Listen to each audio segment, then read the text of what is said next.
The cafeteria buzzed with noise, trays clattering, laughter bouncing off the walls, friends shouting across tables. But at the far end, tucked into a corner like a forgotten page in a busy book, sat Liam. He picked at his sandwich in silence, his shoulders slightly hunched, eyes focused on nothing in particular. He had grown used to being invisible. Another new school, another sea of unfamiliar faces. As a foster kid, moving from home to home, he had stopped trying to fit in. No one remembered his name after the first week. No one noticed when he wasn't around. He wasn't disliked, just overlooked. And in a school where popularity spoke louder than kindness, Liam had mastered the art of blending in. Today felt no different. Until she looked at him. Across the room, Ella sat surrounded by friends. She was the kind of girl everyone knew, not just for her grades or her perfect smile, but for her quiet compassion. While others were caught up in conversation, her eyes drifted past the noise, locking briefly on Liam. He didn't notice at first. But when he did, it startled him. She didn't look away. She smiled, gently, genuinely. It was such a small thing, a moment so quick that it could have been missed entirely. But for Liam, it was everything. In a world that had taught him to expect nothing, one glance from a stranger made him feel seen. And something deep within him stirred, something he hadn't felt in a long time. Hope. Rain drizzled against the school windows, turning the hallways into glossy reflections of hurried feet and dripping umbrellas. Most students rushed to their lockers, laughing, talking, complaining about the weather. Liam walked alone, his backpack hanging by one loose strap, the zipper barely holding together. Then it happened. As he bent down to tie his shoe, the strap finally gave out. His bag hit the ground, spilling books, a worn notebook, and a few loose pencils across the floor. A group of students nearby laughed, not cruelly, just carelessly, before stepping around him and moving on. Liam crouched there, gathering his things slowly, embarrassed but used to it. No one ever stopped. Until she did. Ella. She was walking with two friends, umbrella still dripping, hoodie half-zipped, when she noticed him. Without a word to them, she broke off and knelt beside him. "Hey," she said softly, already reaching for his notebook. "Let me help." He looked up, stunned, unsure how to respond. No one had helped him like this before. Not here. Not anywhere. She didn't make it a big deal. She didn't ask questions.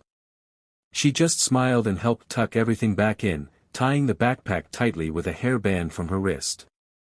It wasn't perfect, but it would hold.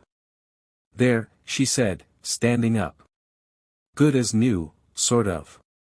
Liam could only nod, grateful, still processing the moment. Ella gave a quick wave and jogged off to catch her friends. But for Liam, the hallway never looked the same again. It felt a little less lonely. It started with a book.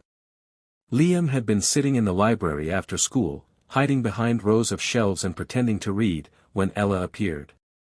She didn't say much, just slid into the chair across from him with a copy of the same novel he had tucked under his arm. Their eyes met for a brief second. Then she smiled. "Good taste," she said, lifting the book. That moment broke the ice. Slowly, they began sharing the same quiet corners, studying, exchanging notes, sometimes just sitting in silence. They never talked about the hallway incident. It didn't need to be mentioned. Something had shifted since then, and neither of them wanted to disturb it by over-explaining. Their conversation stayed light at first, favorite authors, songs they secretly loved, silly things their teachers said. But with time, Liam opened up. He talked about the homes he'd been in, the ones he'd left behind.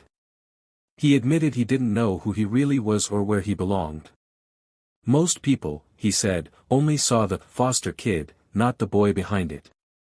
Ella listened, never interrupting, never judging. Her silence wasn't empty, it was full of understanding. And sometimes, when words didn't come easily, she'd offer him something even better, her presence. One evening, as they sat on a park bench watching the golden sky fade into twilight, Ella leaned her head gently on his shoulder.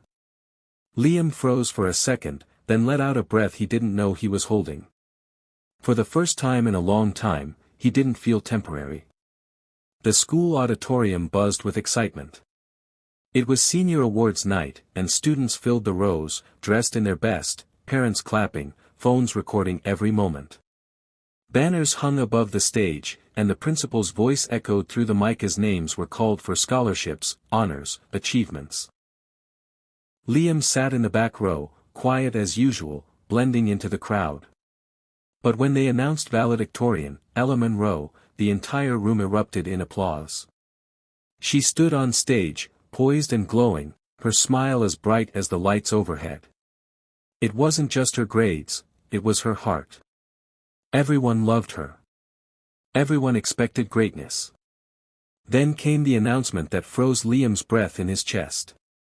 She's also been selected for the prestigious International Fellowship in London, the principal said. A future leader, with the world at her feet. Liam clapped too, but it hurt. A tight, quiet kind of ache. He was proud of her, of course he was. But something in his chest twisted. He had always known their connection was something beautiful, but temporary. She belonged to the world. And he didn't.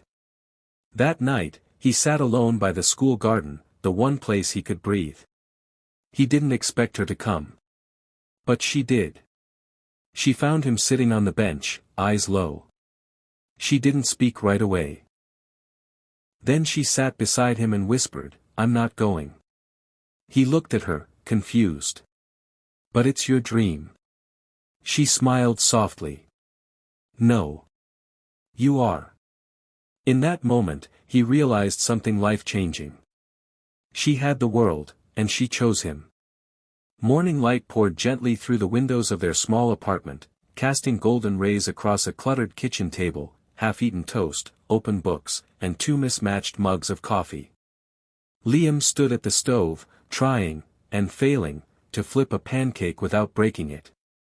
From behind, Ella laughed softly, wrapping her arms around him. It wasn't glamorous. It wasn't perfect. But it was theirs. After she gave up the internship, people had questioned her choice. Teachers, friends, even her parents. "You had the world in your hands," they said. "Why throw it away for someone with nothing?" But she never saw it that way. To Ella, Liam wasn't nothing. He was everything that mattered: kindness, resilience, quiet strength. She hadn't thrown away the world. She had found a better one built with love, not titles or accolades. They lived simply. Ella took a job teaching at a local school. Liam enrolled in community college, chasing dreams he once thought were too big for someone like him. Every step forward was a step they took together.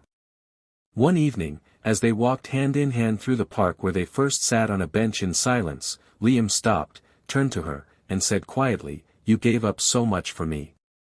She shook her head. "I didn't give up anything. I just chose what mattered." He smiled, eyes misty.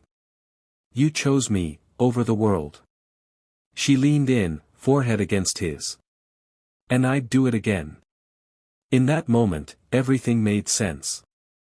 Because love, not the world, was the greatest thing to choose.